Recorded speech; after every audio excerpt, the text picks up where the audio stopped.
শুধুমাত্র এই দোয়াটি একবার পড়েন, আল্লাহ তাআলা আপনার 90 বছরের গুনাহ মাফ করে দেবেন ইনশাআল্লাহ।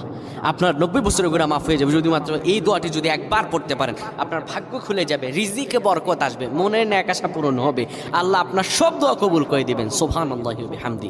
এত ফজিলত এই দোয়াটা আপনারা শেয়ার করে দিবেন। এই যুবকেরা, আমল না করেও সওয়াব পাবা। তোমার একটি শেয়ারে, একটা বাটনে প্রেস করে তুমি সওয়াব পেয়ে যাবা। কারণ তুমি আমল না করো, অন্য কেউ যদি তোমার শেয়ারের বদৌলতে আমল করে সওয়াব তুমি পেয়ে যাবা। নবীজির হাদিস।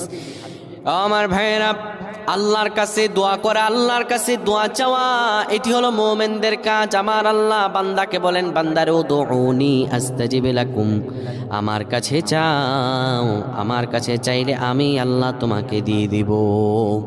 কেউ যদি একবারে দোয়াটি পড়তে পারে, দোয়াটি হলো রব্বি ইন্নী যালামতু নাফসি ফাগফিরলি।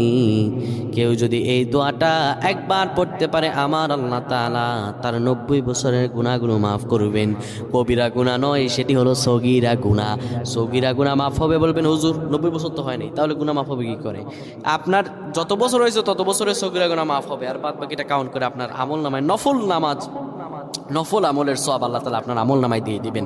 কিন্তু এটির ব্যাপারেও সহিহ সনদে তেমন কোনো গুরুত্ব আরোপ হয়নি, এটির ব্যাপারে তেমন কোনো